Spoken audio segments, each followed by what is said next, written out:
பேர் அடிக்கிறான் பாரு, 2 பேர் அடிக்கிறான். மாற்ற பண்ணோம் பப்புன்னு அடிக்கிறான்.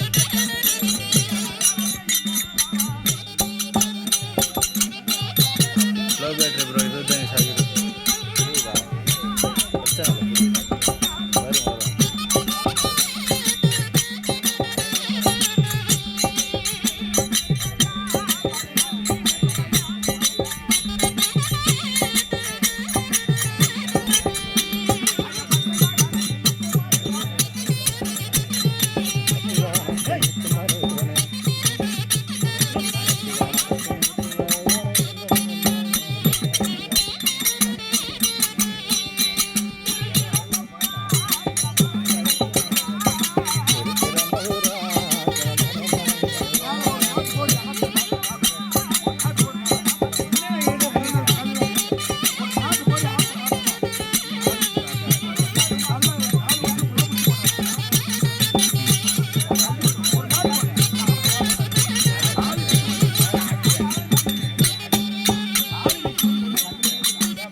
தெரியுது ப்ரோ பண்ணேன்.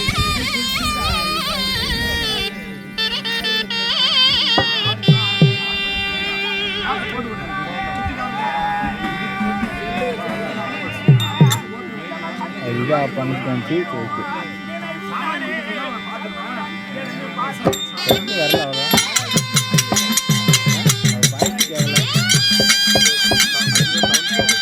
இல்லை. அது அங்கே பாரு.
ஒரு சவனான இடமாக்கணும். உள்ள பார்த்தா சவனாக்கு இப்படி மேடு போனாக்கா இப்படி கீழே இறங்கி சத்தமே சொல்லியிருந்தேன் அந்நியாமி மழை வந்தாக்கணும். அண்ணாமடியா பள்ளி பிசிக்காக்கு நல்ல மூளை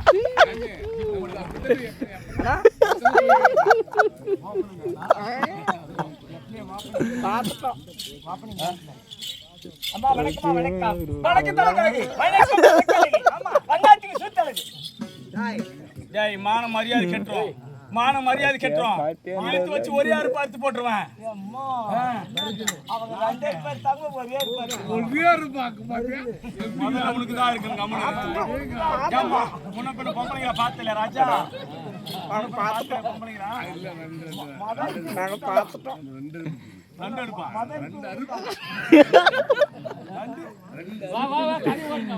ஓட்டுற கம்பெனி இருப்ப எங்கத்தான் போயிருப்பது கதை 4:30 தான் ஆகுது. இன்னும் 1 மணி நேரத்தில் ஓட்டி போட்டா 5 மணிக்கு மரம் ஏறத்த மாமா இருட்டில் மரம் ஏறினா கரடு கூட வராது. கம்பெனி கொஞ்சம் நேரம் 2 அறுப்புக்குதா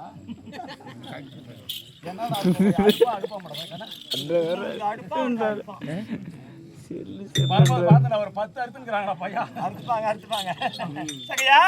அம்மா சொல்லுங்க. ஒரு சபையில் ஒரு பெண்ணாக வந்திருக்கிறேன். உண்மைதான். என்னோட பெயர் விளக்கம். ஆமா ஆமா. ஒரு பெண்ணை பார்த்த உடனே முதல்ல ரசிக்க தெரியணும்டா. ரசிக்க தெரியுமா? இவளுக்கு தேவையாக அதுக்கு தான் அலையிறாங்க.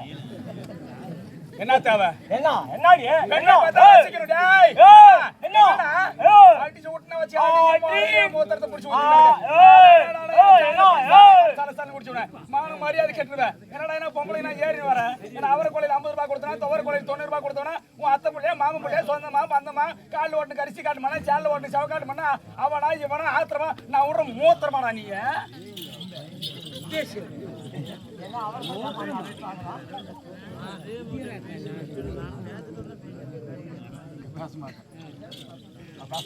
மத்தாலக்காரன் பேச மாட்டாங்க. ஏன் பேச மாட்டான்? அவன் சாதாரணமான ஆள் கிடையாதுப்பா. ஏய்யா சொன்னா கடைசியில் இன்னொரு நாளைக்கு என்ன பழி வாங்கிடுவான். வேணாம் தம்பி, நான் சொல்லி போட்டு போக எங்க ஊர் வந்தா என்ன சொல்லி போட்டுவான். ஆமாமா என்னத்துக்கு மட்டும் வம்பு நம்மளுக்கு வேணாம் வந்ததை தின்னு போட்டு வந்தாலும் அப்படி இருக்கின்ற போது சபையில ஒரு பெண்ணாக வந்திருக்கிறேன். என்னத்துல போய் அவங்களா தூங்கிக்கிறாங்க, பாட்டம் பிடிக்கிறாங்க எல்லாம் வெள்ளம் மிஷின் ஒரு பெண்ணாக வந்திருக்கிறேன். என்னுடைய பெயர் விளக்கம் சொல்லுங்க தாய். தெரியுமா உனக்கு? அதற்கு முன்பதாக இரவு கண்வெளிச்சு கொடுத்திருக்கிறார்களே, எதற்காக இரவு கண்வெளிச்சோம்? பெருமக்குட்டை முனியப்பன் சாமிக்காக, முனீஸ்வரனுக்காக பங்காளி பங்காளிங்க எல்லாம் சேர்ந்து நாடகம் வைத்திருக்கிறாங்க. ஆண்டவனாக வெளியே வரக்கூடிய அந்த முனீஸ்வரனுடைய அருளை பெற்று ஊர் மக்கள் அனைவரும் இந்த குடிக்காரர்களும் எப்படி இருக்கணும்? ஆமா, எப்படி இருக்கணும்? எப்படி இருக்க வேண்டும்? சீரோட சிறப்போடும் செம்மையாகவும் நோயற்ற வாழ்வும் குறைவற்ற செல்வம் பெற்று பெருவாழ்வு வாழ வேண்டும் என்று சொல்லி நல்ல நேரத்திலே அந்த முனீஸ்வரனை அந்த ஆண்டவனை வேண்டிக் கொள்கிறோம். அப்படி இருக்கின்ற போது என்னுடைய பெயர் விளக்கம் சொல்லுங்க தாய்.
சொல்லுங்கம்மா.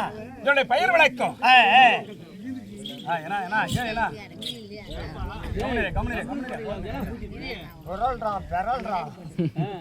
தெரியல நரம்பு வேலை செய்தியா?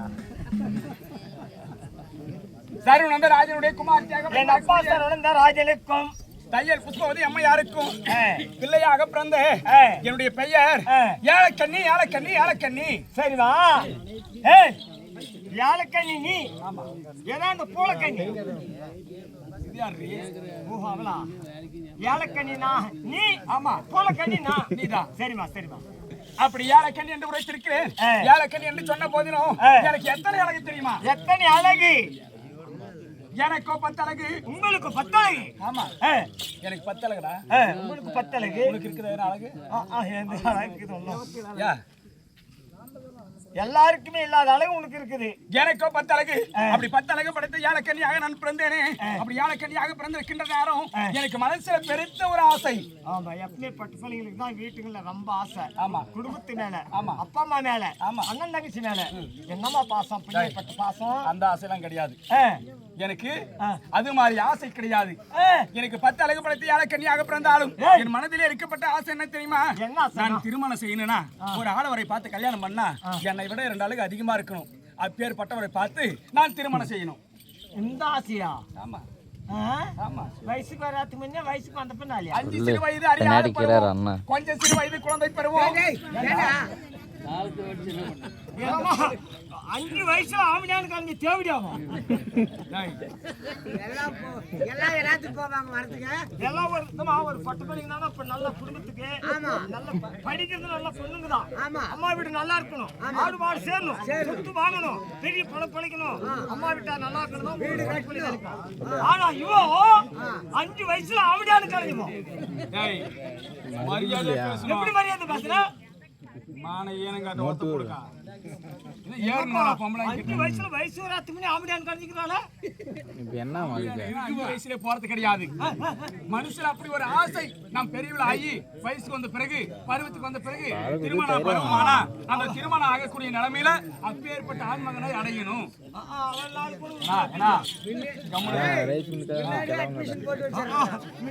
முன்னாடி செல்லு இப்படின்றீங்க ஓடி போய் டச்சு செல்லானா டேய் அலோனுக்கு ஓடி போயிருக்கு. அப்படிதான் பண்ணிருக்கிறேன். அப்படி 5 சிறு வயதிலே அறியாத பருவத்திலே மனசுல பெருத்த மனக்கோட்டை கட்டினேன். எனக்கு 10 அழகு என்னை விட 2 அழகு வாய்ந்த கணவன் வேணும்னு எங்க போனேன்? என்ன செய்தேன் தெரியுமா? இப்பேற்பட்ட கணவனை அடைய வேண்டும் என்றால் நம்ம என்ன செய்வது அப்படின்னு சொல்லி என்னுடைய புத்தி கூர்மையோடு சிவபெருமானை நோக்கி தவம் இருந்தேன். அந்த சிவபெருமான் கிட்ட வரத்துக்கு போனியா? ஆமா, கைலங்கிரி. வரத்துக்கா? ஆமா. ஏமா தடம் தெரிஞ்சு நேரம் போனியால குறுக்கு தூக்கு வந்தியா? இந்த பழைய இந்த இடத்துக்கு வரத்துக்குள்ள உனக்கு சரியா போயிட்டு நல்ல வேலை. அங்க ஒரு ஆள் இருந்தாரு. அங்க ஒரு ஆளு எங்க போறேன்னா ஆத்துக்கு போறேன்னாரு. அவரு பின்னாடி வந்துட்ட இல்லைனாக்கெல்லாம் வழி தெரியாத போயிருப்பேன். அதனால அந்த சிவபெருமான் கிட்ட வழி தெரிஞ்சு எப்படி போனேன்? அந்த சிவபெருமானை கோரி தவம் இருந்து கைலங்கிரிக்கு சென்று இளமை பருவத்திலே சிவபெருமானை சொல்லி கைலங்கிரி செல்லக்கூடிய நேரம் கைலங்கிரி சென்று கடும் தவம் புரிகின்றேன்.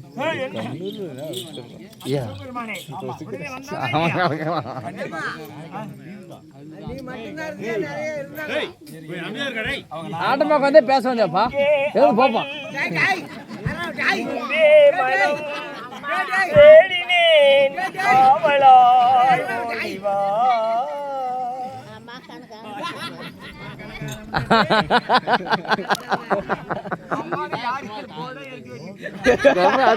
தெரியும் அவரு கம்மி இருக்கும்.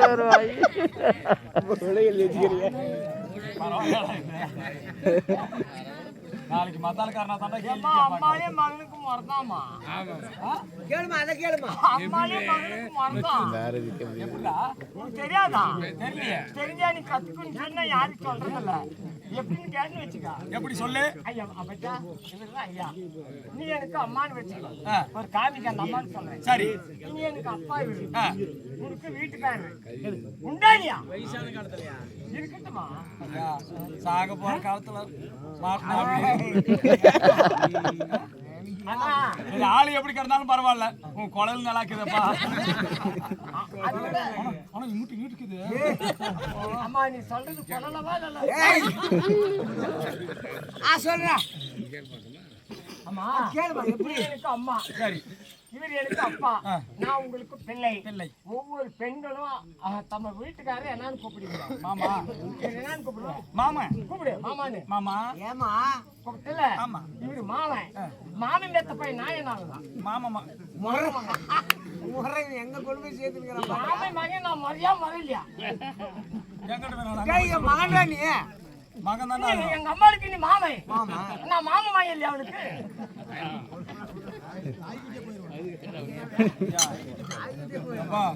இவனெல்லாம் நம்ப முடியாது. கத்த தாயோட போயிட்டு பெருமா கோயில சக்தி வாங்குவான். அப்படி வீட்டுக்காரப்பா வீட்டுக்கார கம்முன்னு இருக்கு சொல்ல. அப்புறம் கொட்டை அடிச்சு விட்டுருவேன்.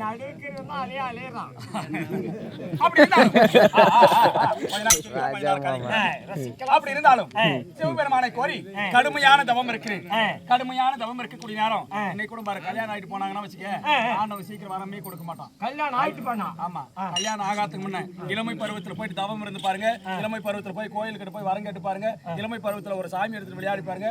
சீக்கிரம் அந்த அம்மனோ அந்த ஆண்டவரும் சீக்கிரம் அருள் கிடைக்கும். ஆமா அருள் கிடைக்கும். அப்படி சின்ன சிறு வயதிலே அறியாத பருவத்திலே கைலங்கிரி சென்று தவம் இருக்கிறேன். அப்படி தவம் இருக்கக்கூடிய நேரம் சிவபெருமான் பார்த்தார், சின்ன சிறு வயதாக இருக்கிறது, இந்த பெண் கடுமையான தவத்தில் இருக்கிறாளே அப்படி என்று சொல்லி சிவபெருமானை காட்சி கொடுத்தார். ஒரு 5 வயசு பள்ளி கொடுத்துக்கிறான். இதுக்கு முன்னாடி லட்சக்கணக்கான மக்கள் அங்க தவத்துக்கு வந்தாங்களா இல்லையா? எத்தனையோ பேர் வந்தார்கள், கோடிக்கணக்கான மக்கள். அவங்களுக்கெல்லாம் கொடுக்காத வருத்தம் உனக்கு எது கொடுத்தோம்? எனக்கு காட்சி கொடுத்தார். காட்சி கொடுத்த உடனே என்னை கேட்கிறார், அம்மா உன் பேர் என்ன? ஓஹோ, கேட்பாங்க. பணிந்திருக்கிறேன் சுவாமி. அம்மா உன் பேர் என்ன? என்னுடைய பெயரோ ஏலக்கண்ணி. என்னுடைய வனமோ ஏழாவது வனம். ஏழாவது வனம். சரவணராஜனுடைய குமார்த்தி. அம்மா இவ்வளவு சிறிய வயதாக இருக்கிறையே, சிறிய வயதிலே என்னை கோரி தவம் இருக்கிறாயே, உனக்கு என்ன வேண்டும்? என்ன கஷ்டம் வேண்டுமா? ஆலயம் வேண்டுமா? என்ன வேண்டும் அப்படின்னு சொல்லி கேட்கிறார்.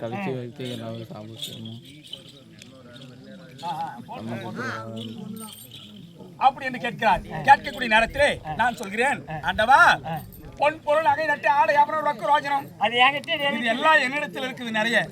எனக்கு தேவையானது எனக்கோ பத்த பின்னாடி ஏன் அப்படி கூச்சு பாருங்க.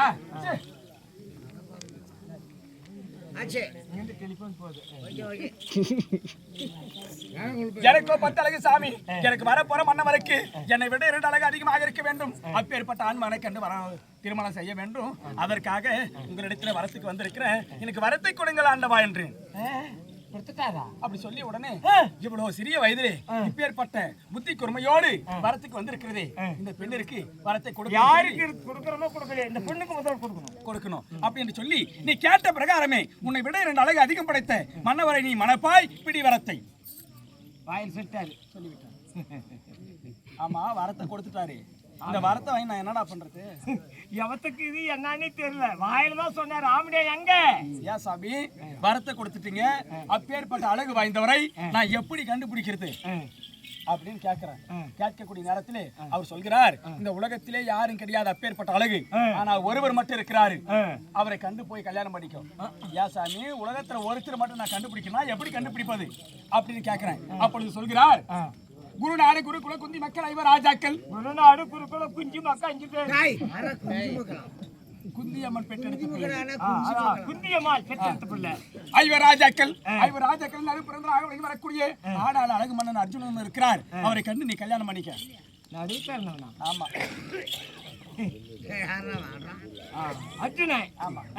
அப்படி சொல்லி உடனே, ஏன் சாமி இந்த உலகத்திலே எத்தனையோ பேர் 5 பேரா இருப்பாங்க, அதுல நான் யாருன்னு கண்டுபிடிக்கிறது? நான் தரத்தல் போறேன், நீ தான் ஆமிடா நான் கூப்பிட முடியுமா? அடையாளங்காட்டு அப்படின்னு சொன்னேன். சொல்கின்ற போது, அம்மா நீ எப்படி தவத்துக்கு வந்திருக்கிறியோ அதை போலவே துவாபராய் கோத்திலே அர்ஜுனன் என்பவர் என்னை கோரி தவத்துக்கு வருவார், இந்த வழியாக வருவார். ஆமா அப்பொழுது அவரை கண்டு கல்யாணம் பண்ணிக்கும் அப்படின்னு சொல்றாரு. அப்படி சொல்லக்கூடிய நேரத்திலே நான் கேட்கிறேன், யா சாமி கோடான கோடி பக்தர்கள் உன்னை தேடி வருகிறார்கள். கிண்ணர் கிருடர் கம்புருடர் சித்தி வித்து யாதன ராஷ்டிரத்துக்கு பாடல்கள் தேவாதி தேவர்கள் மன்னாதி மன்னர்கள் மகடமுடி தரித்தர்கள் வேந்தர்கள் ரிஷிகள் குரு பெரியவர்கள் பாமர மக்கள் எல்லாமே எத்தனை மக்கள் வருவாங்க, பேர் வராங்களே. தரத்த பொருளை யாமிடான்னு கேட்க முடியும். இதுல யாருன்னு நாங்க கண்டுபிடிக்கிறது சாமி? எந்த நேரமும் நடந்துனே இருக்கிறாங்க, நடப்பாதையா போத காரணம் போறான், நல்லவனு வரோம், யார போய் நம்ம ஆமிடான்னு கேட்கறது? மேல சாக்க கட்டிப்பிடிக்க வராங்க அப்படின்னு கேட்கிறேன். கேட்கக்கூடிய நேரத்துல அவர் சொல்கிறார், அம்மா நீ வாழக்கூடிய வனம் 7வது வனம். அந்த 7வது வனத்தில் அர்ஜுனன் ஆகப்பட்டவன் அடியெடுத்து வைத்தது உண்டானால் இருள் சொன்ன வனமாகப்பட்டது பட்டம் பகல் போல வெளிச்சமாயிடும். இருட்டாதான் இருக்கும் வனம், அவர் கால் வச்சதுமே வெளிச்சமாகிவிடும். பூக்காத மரம் எல்லாம் பூத்து விடும், காய்க்காத மரங்கள் எல்லாம் காய்த்து குலுங்கும். அப்பொழுது அவரை கண்டு திருமணம் செய்ய யாரு அப்ப வனத்துல உள்ள இருக்கிறானோ பிடிச்சுக்கோ அப்படி சொல்லி உடனே நான் என்ன செய்தேன் தெரியுமா? வரத்தை வாங்கி கொண்டு நேரா என் தந்தையாரிடத்துல வந்தேன். அப்படி என் தந்தையாரிடத்துல வந்து, அப்பா 7வது வனத்திலே ஏலக்கண்ணி வாழக்கூடிய வனமாக இருக்கணும், இந்த வனத்திலே எனக்கு ஒரு அரண்மனை மாளிகை கட்டி கொடுக்கணும் அப்படின்னு கேட்டேன். அப்படி கேட்ட உடனே அவர் என்ன செய்தார் தெரியுமா? பெருத்த மாளிகை கல்கோட்டை கட்டி விட்டார் என் தந்தையார். அந்த கல்கோட்டை வாசம் செய்து வருகின்றேன். வாசம் செய்து வரக்கூடிய நேரம் இந்த தினத்திலே ஏன் வந்திருக்கிறேன் தெரியுமா? அக்கா எதுக்கு வந்த? எதற்காக வந்திருக்கிறேன்